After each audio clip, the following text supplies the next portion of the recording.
Gálatas capítulo 6, versículo 7. Não vos enganeis, de Deus não se zomba, pois aquilo que o homem semear, também ceifará. Vamos ler juntos? Não vos enganeis, de Deus não se zomba, pois aquilo que o homem semear, isso também ceifará. O tema dessa noite, uma família nada perfeita. Quem será a família que vamos estudar essa noite? Uma família nada perfeita. Fica um pouco complicado, né, gente, descobrir. Porque poderia ser a nossa família. Sua família, por acaso, é perfeita? Se você for perfeito, mas você não é, eu não sou perfeito. Uma família nada perfeita. A família que nós vamos estudar, nós a encontramos no segundo livro de Samuel, capítulo 3. Segundo livro de Samuel, capítulo 3, os versículos de número 2 até o número 5.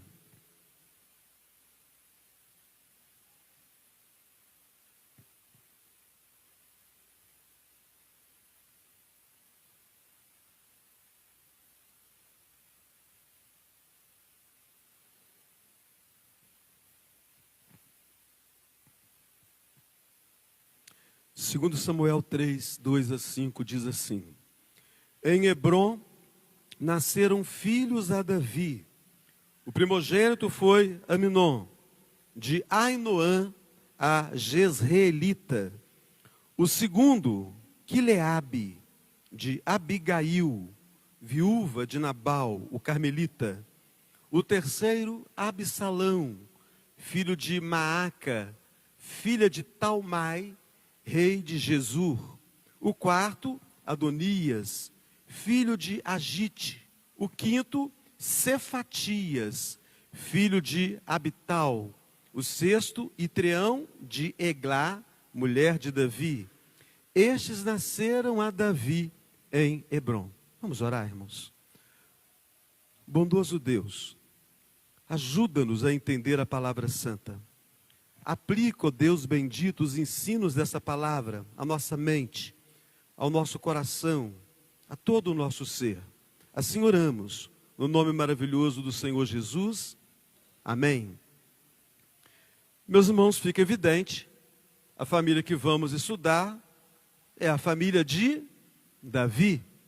Que maravilha, não é mesmo, Érica? Que maravilha estudar a família de Davi. Davi, o pastorzinho de ovelhas, super responsável. Ele cuidava do pequeno rebanho da sua família. E cuidava com muito zelo. Lá, quando Samuel vai buscar dentre os filhos de Jessé, aquele que Deus havia escolhido, Davi não estava entre eles. Alguém precisava cuidar das ovelhas, do negócio da família, do pequeno rebanho que eles tinham. Davi, o bom pastor.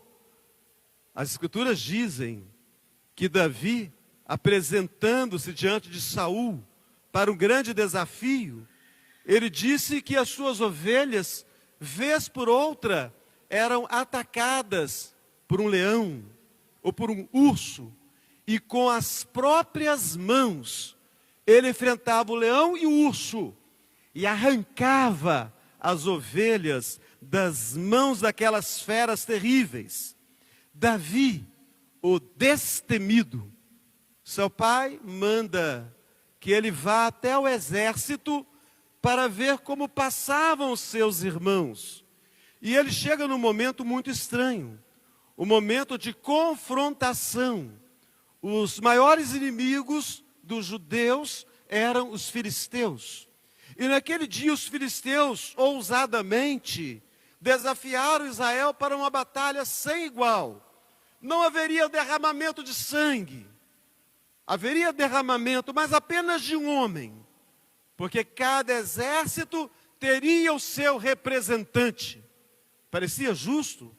Parecia alguma coisa sensata para evitar uma guerra cruel, mas acontece que os filisteus tinham a seu favor um guerreiro extremamente extraordinário, na estatura, na habilidade, treinado desde cedo no campo de batalha. E então as Escrituras dizem que ele desafiava Israel por vários dias: mandem um homem para guerrear comigo. Não há homem em Israel para que guerreie contra mim. Então, durante vários dias, ele provocava a Israel. E quando Davi chega e vê aquela situação, ele fica tomado de um zelo pelas coisas do seu Deus, que ele resolve enfrentar aquele gigante, aquele incircunciso. E ele o enfrenta, e ele corta a cabeça do gigante. Davi, o músico excelente. Então, os irmãos aqui, músicos, cantores, né? Davi é um personagem que deve ser a referência de vocês. As Escrituras dizem que Saul, o primeiro rei, não foi obediente ao Senhor. E o Senhor então se afastou dele. E o Senhor permitiu que um espírito, um demônio, o visitasse. E quando aquele demônio visitava Saul, Saul era tomado de um desespero tal que ficava totalmente perturbado. Nessas horas, Davi era chamado para tanger a harpa. E ele fazia isso com tal precisão, ele fazia isso com tal maestria, que o demônio fugia. E Davi e Saul se acalmavam. Então vocês, músicos e cantores, se durante o louvor trouxerem paz ao nosso coração, que grande bênção vocês estão realizando. Davi, o rei unificador, todas as tribos foram unificadas por meio de Davi. Davi formou a monarquia de Israel e durante o seu reinado se expandiu poderosamente o nome do povo judeu. E isso foi de tal maneira, meus irmãos, que muito tempo mais tarde, quando Judá foi levado para o cativeiro da Babilônia, e passa ali 70 anos fazendo cumprir as profecias de Jeremias, e então eles retornam para sua casa. Hoje pela manhã, estudando Ageu, nós vimos um pouco sobre isso.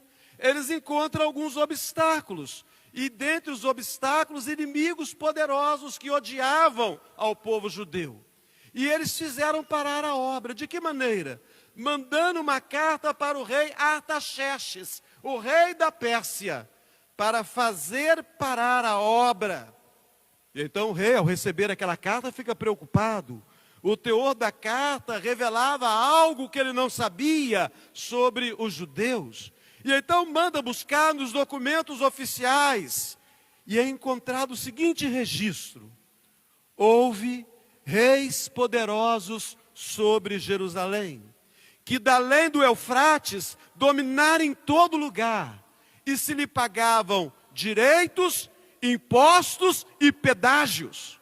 Meus irmãos, que maravilha falar sobre Davi, que coisa extraordinária, o homem segundo o coração de Deus. Mas,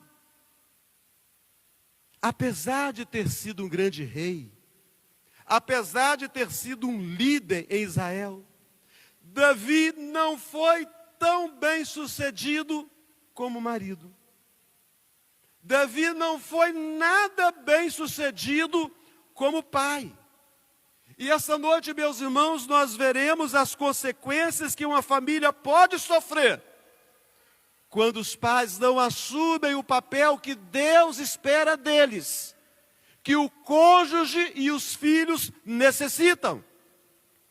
Então, a história dramática dos pecados da família de Davi podem nos fazer refletir e tem muito a nos ensinar.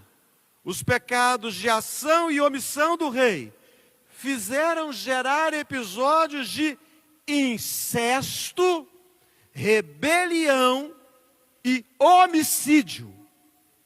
Então, os pecados de ação e de omissão, incesto, rebelião e homicídio. Percebe, meus irmãos?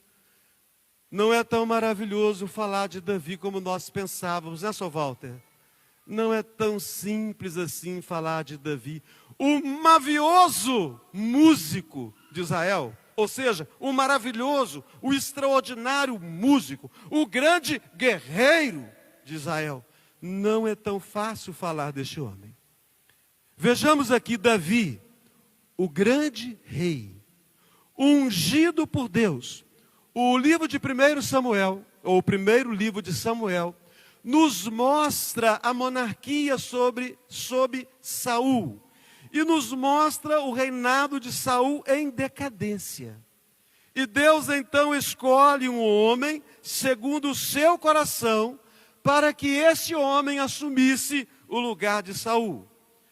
Assim Deus levou Samuel à casa de Jessé, o belemita, para que escolhesse dentre os seus filhos aquele que haveria de governar, de reinar sobre Israel. E Davi foi o escolhido. Davi foi ungido por Deus. E as Escrituras dizem para nós, lá no primeiro livro de Samuel, capítulo 16, que a partir daquele momento que ele foi escolhido, que ele foi ungido, o Espírito do Senhor se apoderou dele. Pode o Espírito do Senhor deixar aquele que é ungido pelo Senhor? Com certeza não. Mas a Bíblia fala que nós podemos fazer entristecer o Espírito de Deus que habita em nós.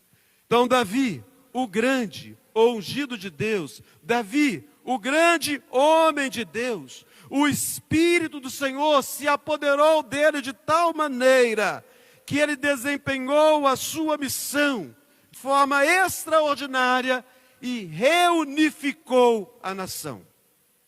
Aí ao longo dos capítulos do segundo livro de Samuel, nós vamos encontrar Davi, o bem-sucedido rei. O homem bem-sucedido no seu propósito. Pouco a pouco as tribos foram reconhecendo a sua autoridade real. Primeiro a sua própria tribo, a tribo de Judá. Depois as outras tribos também reconhecem o seu chamado. Davi unifica a monarquia. Davi é vitorioso em tudo o que o Senhor o mandava fazer. O Senhor era com ele em tudo o que ele realizava. Davi, o grande rei, o ungido de Deus, o homem segundo o coração de Deus, aquele que era bem-sucedido em tudo o que Deus o mandava fazer. Meus irmãos, que seja o nosso lar assim, formado por homens e mulheres e filhos, esposos, esposas, filhos, vitoriosos, separados pelo Senhor, capacitados pelo Espírito do Senhor. Davi, o grande rei. Davi, a grande família. Meus irmãos, ungido por Deus, o homem segundo o coração de Deus, e Davi entende que ele podia ter várias esposas e concubinas. Naturalmente, com todos aqueles casamentos e uniões que Davi teve, ele teve mais de 20 filhos. Na semana passada, nós vimos que a nossa família deve ser a nossa prioridade, é o presente de Deus na nossa vida. A família de Davi foi a sua prioridade? A família de Davi não foi a sua prioridade. Davi priorizou os assuntos do reino. Davi priorizou as conquistas territoriais. Davi se esqueceu que tinha famílias espalhadas em vários lugares. Então, meus irmãos, a família que é presente de Deus tornou-se maldição na vida de Davi. Que Deus tenha misericórdia de você, meu querido irmão, minha querida irmã. Que Deus tenha misericórdia de nós. Que sejamos bênção para a nossa família. E que a nossa família seja bênção também para nós. Que nós sejamos motivo de riso e gozo para a nossa família. E que a nossa família seja motivo de riso e gozo também para nós. O rei Davi era ungido de Deus, era o homem segundo o coração de Deus. Entretanto, a sua família fugiu ao ideal divino. Vejamos a vida conjugal de Davi. Davi, um grande rei, um esposo fracassado. Meus irmãos, quando você olha o segundo livro de Samuel, especialmente, você vai ver com clareza que Davi cometeu muitos erros enquanto rei. E na vida familiar não foi diferente. Ele teve várias esposas. Deus concordava com aquilo? Deus não concordava com aquilo. Ele estava contrariando a vontade de Deus. A vontade de Deus era conhecida dele. O rei deveria conhecer a lei. E a lei em Deuteronômio dizia: tampouco o rei para si multiplicará mulheres, para que o seu coração se não desvie, nem multiplicará muito para si prata ou ouro. Então, meus irmãos queridos, como explicarmos os muitos casamentos de Davi? Um homem segundo o coração de Deus. Algumas considerações aqui, meus irmãos. Primeiro, com tristeza, era comum os monarcas, os reis, os tempos antigos, era comum que eles tivessem muitas esposas, que eles tivessem um harém, para garantir a sucessão no trono, por causa das muitas guerras, muitos filhos, de maneira que houvesse sempre a possibilidade de que um dos filhos pudesse suceder o pai, para estabelecer aliança política e econômica. Então, para manter um acordo com determinado país, muitas vezes era dada uma princesa em casamento, para que uma aliança se firmasse entre os países, para a manutenção de um costume horrível, mas um costume da época. Os reis deveriam ter muitas esposas, porque ter muitas esposas era símbolo de poder, era símbolo de riqueza. Casou por vários motivos, menos pelo motivo correto. Né, Guilherme? Ter uma auxiliadora. Aquela que foi a sua primeira esposa, Mical, filha de Saul. Eu creio que vocês devem lembrar-se muito bem da história, que Saul ficou sabendo que sua filha amava Davi, e ele precisava manter Davi sob o seu controle. Então aproveitou que sua filha amava Davi, e criou uma situação para que Davi se casasse com Mical, e assim ele teria controle sobre Davi. Então aquela que foi a sua primeira esposa, sua primeira mulher, a que deveríamos considerar então como a esposa de Davi, ela teve um fim lamentável, porque Davi teve que fugir de Saul, porque Saul o perseguia. E a sua esposa, depois de tanto tempo fugitivo, ela foi dada a outro por esposa. Então ela foi dada em casamento a outro, devido à fuga de Davi durante tantos anos. E agora ela tinha uma nova família. E Davi, quando estava para se consolidar rei, a primeira coisa que ele exigiu de Abner é que a esposa dele fosse trazida de volta. Para Davi, aquilo era uma questão de honra, era uma questão de poder. Aquela esposa era diferente das outras mulheres, era sua primeira esposa, e aquela era filha de Saul. Ele iria assumir o governo no lugar de Saul. Saul era de uma tribo, a tribo de Benjamim. Davi era de outra tribo, a tribo de Judá. Ele precisava mostrar força perante o povo. Ele precisava mostrar que havia uma aliança com o antigo rei. E essa aliança havia sido consumada por meio de um casamento. E agora Mical, que já tem uma nova família, é levada contra a vontade do marido. Eu creio que vocês lembram bem a história. Vocês conhecem bem as Escrituras.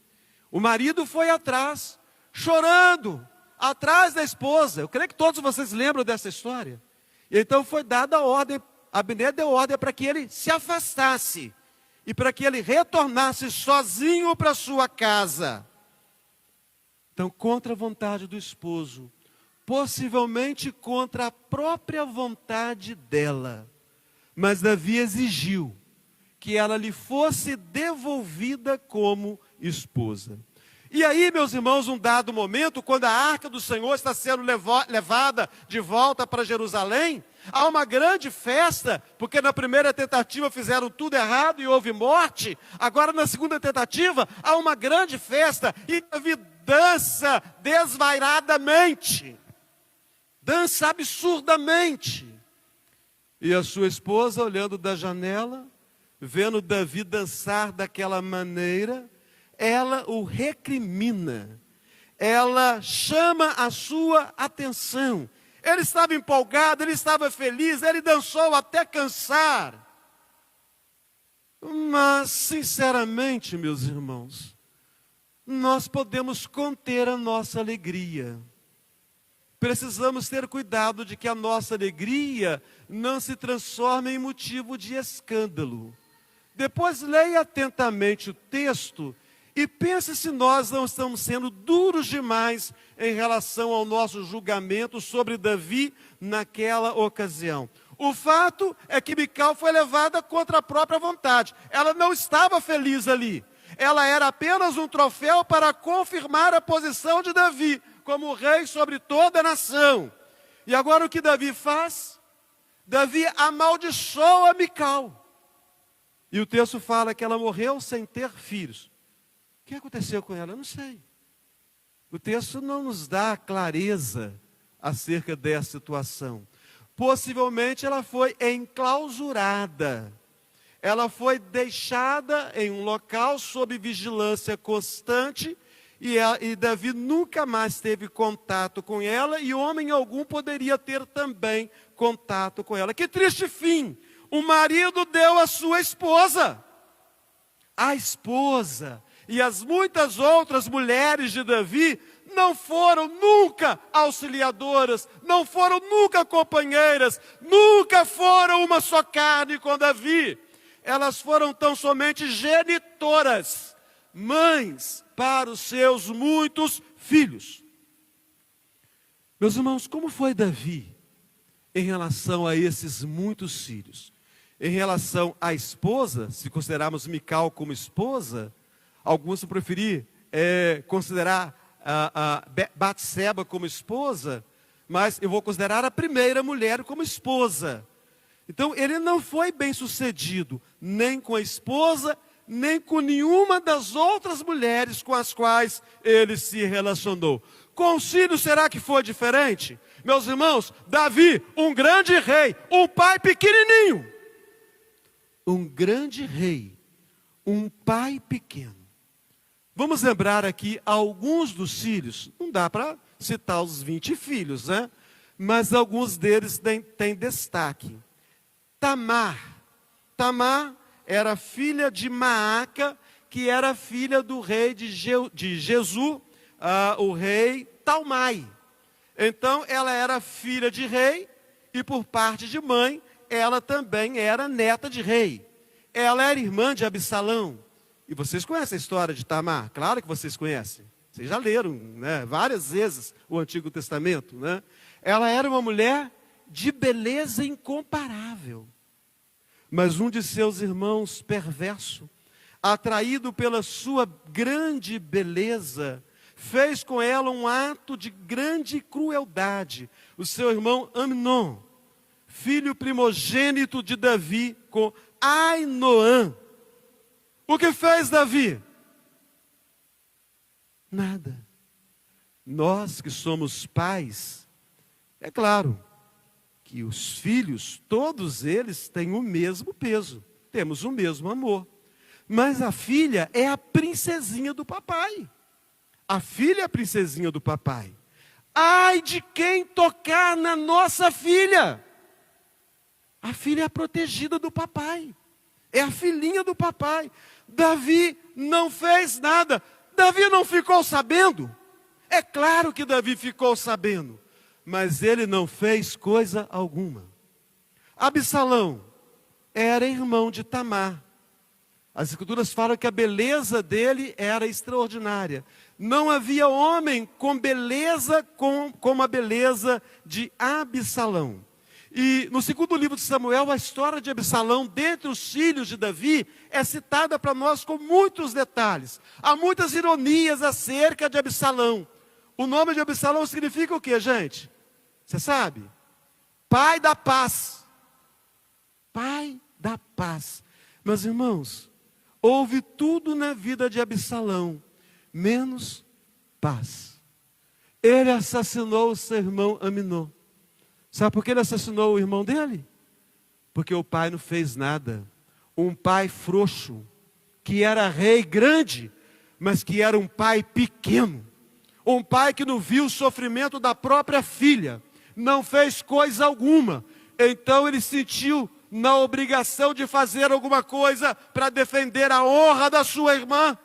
E então assassina o próprio irmão. Esse Absalão vai conspirar contra Davi. Esse Absalão vai rebelar-se contra o seu próprio pai. Daqui a pouco eu falo um pouco mais sobre ele.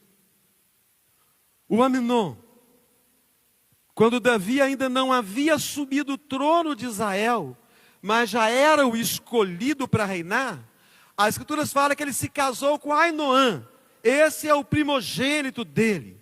E esse feito homem, entre os outros irmãos nascidos, o que ele demonstrou? Que ele era um desajustado emocional e sexualmente. Ele era alguém dominado pelas paixões carnais. E foi esse comportamento que fez com que ele se apaixonasse de forma doentia por sua meia-irmã Tamar. A Bíblia fala que ele ficou doente de angústia e de desejo incontinente por ela. Ele não comia, ele não bebia, ele foi totalmente dominado por aquela paixão profana, aquela paixão suja, aquela paixão nojenta. E aquela moça sofreu terrivelmente nas mãos daquele irmão perverso. Aminon foi repreendido. Aminon foi castigado pela maldade que fizera a sua irmã. Cuidado. Proteção demais desprotege. Carinho demais faz adoecer. É a letra de uma música muito conhecida. Proteção demais desprotege. Carinho demais faz adoecer. Provérbios 13. O que retém a vara aborrece a seu filho, mas aquele que o ama cedo o disciplina. Aí nós voltamos aqui rapidamente a Absalão. Absalão vinga a sua irmã, mata a sua irmã, e ele foge, porque Davi fica irado contra ele. E ele vai para Jesus.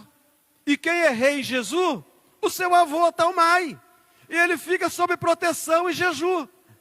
Ele fica em proteção ali naquela cidade.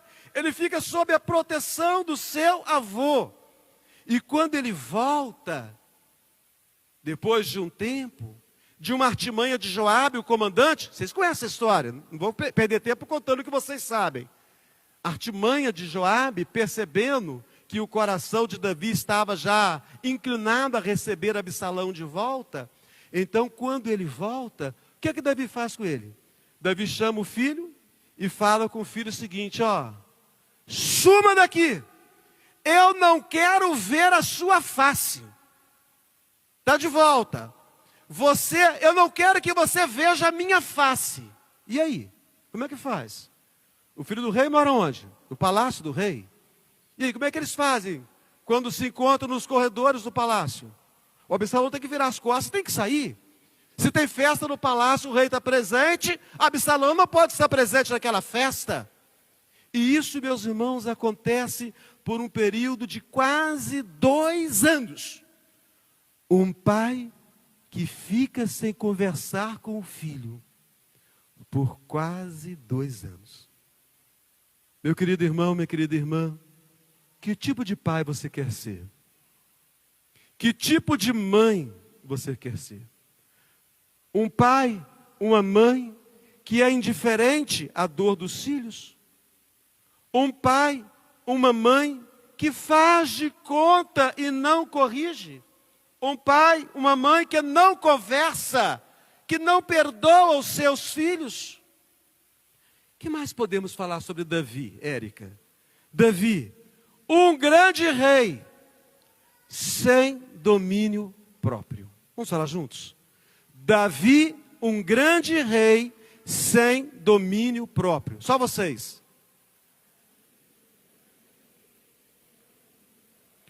Paulo, quando escreveu aos Gálatas, todos nós conhecemos, ele disse: mas o fruto do Espírito é amor, alegria, paz, longanimidade, benignidade, bondade, fidelidade, mansidão, domínio próprio. Dominou a tantos inimigos, Helena. Davi dominou a tantos inimigos, mas ele não dominou os desejos do seu coração. E o capítulo 11 de 2 Samuel relata o adultério do rei Davi, seguido de homicídio, porque ele não conseguia controlar os seus impulsos. No capítulo 12 registra o confronto com o profeta Natã ao pecado do rei. Davi reconhece: ó, pequei contra Deus. É por isso que ele é um homem segundo o coração de Deus. Então, apesar das coisas que ele fez, que não são dignas de louvor, ele é um homem segundo o coração de Deus, porque quando confrontado, ele reconhece. De repente você que é pai, você que é mãe, tem sido confrontado. Mas você não quer reconhecer as suas falhas. Você que é filho, tem sido confrontado, mas você não quer reconhecer o seu pecado. Davi foi um homem terrível, mas é chamado de homem segundo o coração de Deus. Confrontado nele, ele não nega: pequei contra Deus. Mas irmãos, reconhecer o pecado de adultério, dissimulação e assassinato, esse reconhecimento seria suficiente? As escrituras dizem que o salário do pecado é a morte. O salário do pecado é a morte. Deus não vai fazer vistas grossas ao pecado. Se eu pecar, o pecado vai me encontrar. Se você pecar, o pecado vai te encontrar. Em Números está assim: sabei que o vosso pecado vos há de achar. Sabei que o vosso pecado vos há de achar. Olha para o seu irmão, diz para ele o texto da Bíblia. Olha para o seu irmão aí, ó. Sabei que o vosso pecado vos há de achar. Fala para o seu irmão: sabei que o vosso pecado vos há de achar. Aqui não é culto coach, não, né? Fala que é bonitinho, fica feliz, Não, fala a Bíblia. Sabei que o vosso pecado vos há de achar. E como o pecado acha, meus irmãos, aquele que o pratica? Primeiro, trazendo vergonha pública. O que ele faz escondido, agora vai ser feito de forma pública, trazendo vergonha, desmoralizando e tirando a credibilidade do homem ungido por Deus, do homem segundo o coração de Deus. Em seguida vem as consequências do pecado. O profeta Natã, ele fala para Davi as consequências do adultério. Eis que suscitarei da tua mesma casa o mal sobre ti, e tomarei tuas mulheres perante os teus olhos, e as darei a teu próximo, o qual se deitará com tuas mulheres perante este sol. Meus irmãos, que sentença dura para Davi. Davi não seria humilhado por algum dos descendentes dos benjamitas, descendentes de Saul, ou por alguns dos filisteus, inimigo poderoso. Davi seria envergonhado de dentro da sua própria família. Suscitarei da tua mesma casa o mal sobre ti. Então as mulheres seriam tomadas aos olhos por alguém da sua própria família. E não demorou. E o pecado encontra realmente. E as consequências do pecado são danosas. E um dos seus filhos, o Absalão, coabita com as concubinas do pai, no terraço do palácio, para que todos pudessem assistir. Para que Davi fosse profundamente envergonhado.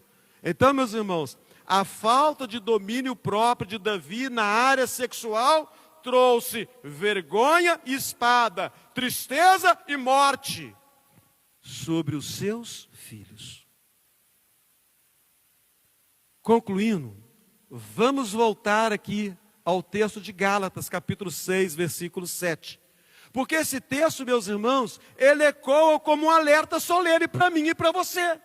Para nós que somos pais, para as irmãs como mães, para nós como filhos, esse texto ecoa como um alerta. Tudo o que o homem semear, isso também ceifará. É a lei da semeadura. Tudo o que o homem semear, isso também ceifará. Davi semeou omissão. Davi semeou descontrole. Davi semeou negligência. E ele colheu os frutos amargos dentro da sua própria família, em meio aos seus amados filhos. Porque ele amava aqueles filhos.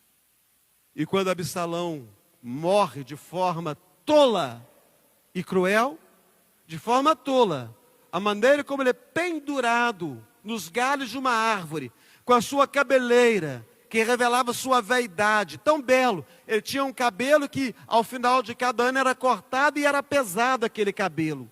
Então morreu pela sua vaidade de forma tola e de forma cruel, pelos inimigos, dependurado em uma árvore, um guerreiro com certeza poderoso, sem ter condições de defender-se. Então, meus irmãos, eu quero terminar aqui com algumas aplicações. Primeiro, priorizemos a nossa família acima de qualquer conquista nossa. Priorizemos a nossa família. Não adianta conquistar o mundo e perder a nossa casa. Nenhum sucesso na vida compensa o fracasso da família. Então separa tempo para a sua família. Quem não prioriza, perde. Tem gente que está quase perdendo. Dá tempo ainda. Prioriza a sua família. Segunda aplicação, seja um cônjuge, um esposo, uma esposa, não segundo os padrões do mundo, mas segundo o padrão de Deus. Davi falhou como esposo porque não viveu o propósito do casamento. Ele não se casou para ter uma auxiliadora, uma companheira. Ele se casou para ter poder, para ampliar o seu poder, para ter muitos filhos, para ter na sua aljava muitas flechas e ter como se defender quando o inimigo batesse à sua porta. E meus irmãos, vamos, como esposo, amar a esposa como Cristo amou a igreja. A esposa vai submeter-se ao marido como ao Senhor. E vamos exercer a nossa responsabilidade de pai, de mãe. A omissão de Davi ajudou a seus filhos. A omissão de Davi destruiu seus filhos. Então corrija, mas faça com amor. Proteja, dialogue, acompanhe, esteja junto com o seu filho. E por fim, desenvolva o domínio próprio. Meus irmãos, controlemos as nossas emoções. Controlemos a nossa língua. Controlemos as nossas ações. Davi venceu gigantes e perdeu para si mesmo. De repente, você que tem tido tantas vitórias, está perdendo para si mesmo pela falta de domínio próprio. Que Deus tenha misericórdia de mim, que Deus tenha misericórdia de você. Ungido por Deus, segundo o coração de Deus, mas não isento de pecar. Você, homem de Deus, mulher de Deus, mas não isento de pecar. Como nós carecemos da graça e do favor de Deus. Abaixa a cabeça e feche os seus olhos. Bondoso Deus, graças damos a Ti, pelo Teu cuidado conosco, pelo bem tão precioso que é a nossa família, pela história de Davi, uma história que tem momentos lindos, momentos de profunda poesia, mas uma história que tem momentos que trazem grande indignação à nossa mente, ao nosso coração, ao perceber a maldade do coração do ser humano. Ajuda-nos, ó Deus bendito. Toma as famílias presentes aqui essa noite. As famílias que estão nos seus lares acompanhando esse culto online, ou aquelas que vão acompanhar esse culto pelos próximos dias. Toma nossas famílias aos teus cuidados, porque as nossas famílias, elas vêm do Senhor para nós. É bênção do Senhor para nós. É presente do Senhor para nós. Que nós cuidemos com zelo da nossa família. Assim oramos e clamamos, no nome santo e maravilhoso de Cristo Jesus, Senhor e Salvador nosso. Amém.